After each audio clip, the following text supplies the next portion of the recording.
Hello, hello, you demons and nightmares, monsters and abomination, ghosts and ghouls. This is Casual Vengeance, and I'm here to tell you stories of the past, the present, and the future, and everything in between. I'm just another skeleton in necrosis, and today we have a story of curses. Well, specifically just one. We all know that kind of person who always seems to come out on top, no matter what they do. Liked by some, tolerated by others, but yet still hated by all.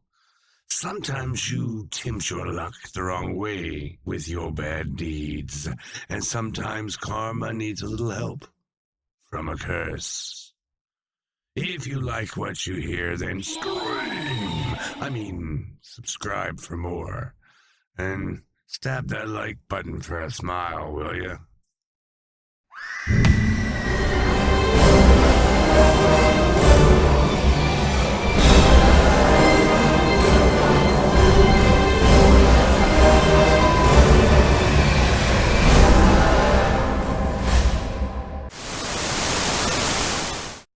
Sea Curse by Robert E. Howard. And some return by the failing light, some in the waking dream. First she hears the heels of the dripping ghosts ride the rough roof beam. They were the brawlers and the braggarts, the loud boasters and hard drinkers of Faring Town, John Kulrek and his crony Lie-lip Canool. Many a time have I, a tousled-haired lad, stolen to the tavern door to listen to their curses, their profane arguments, and wild sea-songs, half fearful and half in admiration of these wild rovers. Aye, all the people of Faringtown gazed on them with fear and admiration, for they were not like the rest of the faring men. They were not content to ply their trade along the coast and among the shark-teethed shoals. No yawls, no skiffs for them. They fared far, farther than any other man in the village, for they shipped on the great sailing ships that went out on the white tides to brave the restless gray ocean and make port in strange lands. I mind it was swift times in the little sea coast of Faring when John Kulrek came home with his furtive lie-lip at his side, swaggering down the gangplank in his tarry sea clothes and broad leather belt that held his ever-ready dagger, shouting condescending greetings to some favorite acquaintance, kissing some maiden who ventured too near. Then up the street, roaring some scarcely decent song of the sea. How the cringers and idlers, how the hangers-on would swarm about the two desperate heroes, flattering and smirking, gawping hilariously at each nasty jest. For to the tavern loafers, and to some of the weaker among the straightforward villagers, these men with their wild talk and their brutal deeds, their tales of the seven seas and the far countries, these men, I say, were valiant knights, nature's noblemen who dared to be men of blood and brawn, and all feared them. So that when a man was beaten or a woman insulted, the village muttered and did nothing. And so when Moll Farrell's niece was put to shame by John Kulrek, none dared even to put in words what all thought. Moll had never married, and she and the girl lived alone in a little hut down close to the beach, so close that in high tide the waves came almost to the door. The people of the village accounted old Moll, well, something of a witch, She was a grim, gaunt old dame who had little to say to anyone. But she minded her own business and eked out a slim little living by gathering clams and picking up bits of driftwood. The girl was a pretty, foolish little thing, vain and easily befooled, else she had never yielded to the shark-like blandishments of John Kulrek. I mind the day was a cold winter day with a sharp breeze out of the east when the old dame came into the village street, shrieking that the girl had vanished. All scattered over the beach and back among the bleak inland hills to search for her. All save for John Kulrek and his crony who sat in the tavern, dicing and topping. All the while beyond the shoals we heard the never-ending droning of the heavy, restless gray monster, and in the dim light of the ghostly dawn, Moll Farrell's girl came home. The tides bore her gently across the wet sands and laid her almost at her own door. Virgin white she was, and her arms were folded across her still bosom. Calm was her face, and the gray tides sighed about her slender limbs. Moll Farrell's eyes were stones, yet she stood above her dead girl and spoke no word till John Kulrek and his crony came reeling down from the tavern, their drinking jacks still in their hands. Drunk was John, and the people gave back for him, murder in their souls. So he came and laughed at Moll Farrell across the body of her girl. "Zounds," swore John Kulrek. "The wench has drowned herself, Lie-lip." Lie-lip laughed with a twist in his thin mouth. He had always hated Moll Farrell, for it was she that had given the name of Lie-lip. Then John lifted his drinking jack, swaying on his uncertain legs. "A health to the wench's ghost," he bellowed, while all stood aghast. Then Moll Farrell spoke, and the words broke from her in a scream which sent ripples of cold up and down the spines of the throng. "The curse of the foul fiend upon you, John Kulrek," she screamed. "The curse of God rest upon your vile soul throughout eternity. May you gaze on sights that shall sear the eyes of you and scorch the soul of you. May you die a bloody death and writhe in hell's flames for 1,000,000 and 1,000,000 and yet 1,000,000 years. I curse you by sea and by land, by earth and by air, by the demons of the ocean and the demons of the swamplands, the fields of the forest and the goblins of the hills, and you." Her lean finger stabbed at Lie-lip Canool, and he started backward, his face paling. "You shall be the death of John Kulrek, and he shall be the death of you. You shall bring John to the doors of hell, and John shall bring you to the gallows tree. I set the seal of death upon your brow, John Kulrek. You shall live in terror and die in horror far out on the cold gray sea. But the sea that took the soul of an innocent of her bosom shall not take you. You but shall fling forth your vile carcass to the sands. Aye, John Kulrek." And she spoke with such terrible intensity that the drunken mockery of the man's face changed to one of swinish stupidity. "The sea roars for the victim it will not keep. There is snow upon the hills, John, and ire it melts. Your corpse will lie at my feet, and I shall spit upon it and be content." Kulrek and his cronies sailed at dawn for a long voyage, and Moll went back to her hut and her clam gathering. She seemed to grow leaner and more grim than ever, and her eyes smoldered with a light not sane. The days glided by, and people whispered among themselves that Moll's days were numbered, for she faded to a ghost of a woman, but she went her way, refusing all aid. That was a short, cold summer, and the snow in the barren inland hills never melted, a thing very unusual, which caused much comment among the villagers.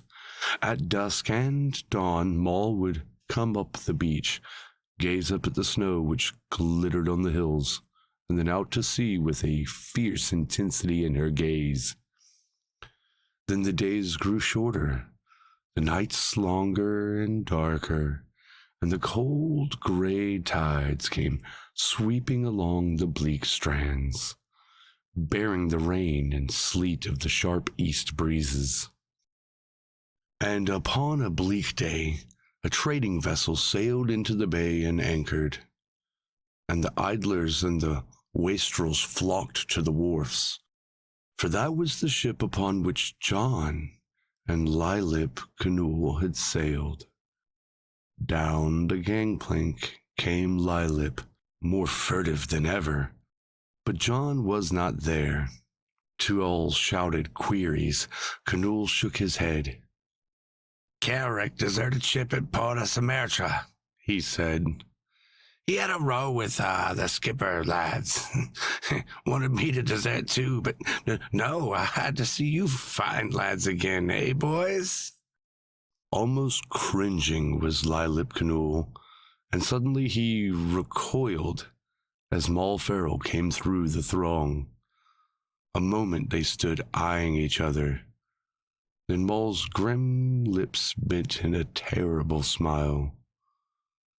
There's blood on your hand, Canool, she lashed out suddenly, so suddenly that Lie-lip started back and rubbed his right hand across his left sleeve. Stand aside, witch, he snarled in sudden anger, striding through the crowd which gave back for him. His admirers followed him to the tavern. Now, I mind that the next day was even colder. Gray fogs came drifting out of the east and veiled the sea and the beaches. There would be no sailing that day, and so all the villagers were in their snug houses or matching tales at the tavern. So it came about that Joe, my friend, a lad of my own age, and I were the ones who first saw the strange thing that happened. Being harum-scarum lads, for of no wisdom, we were sitting in a small rowboat floating at the end of the wharfs, each shivering and wishing the other would suggest to leave, there being no reason whatsoever for us being there, save that it was a good place to build air castle undisturbed. Suddenly Joe raised his hand. Say, he said, d'ye hear? Who could be out on the bay upon a day like this? Nobody. Would you hear? Oars, or I'm a lubber. Listen. There was no seeing anything in that fog. I heard nothing, yet Joe swore he did, and suddenly his face assumed a strange look. Somebody rowing out there, I tell you. The bay is alive with oars from the sound. A score of boats at least. You dolt, can you not hear? Then, as I shook my head, he leaped and began to undo the painter. Now, I'm off to sea. Name me a liar if the bay is not full of boats, all together, like a close fleet. Are you with me? Yes, I was with him, though I heard nothing. But then out in the grayness we went, and the fog closed behind, and before so that we drift in a vague world of smoke, seeing naught and hearing naught, we were lost in no time.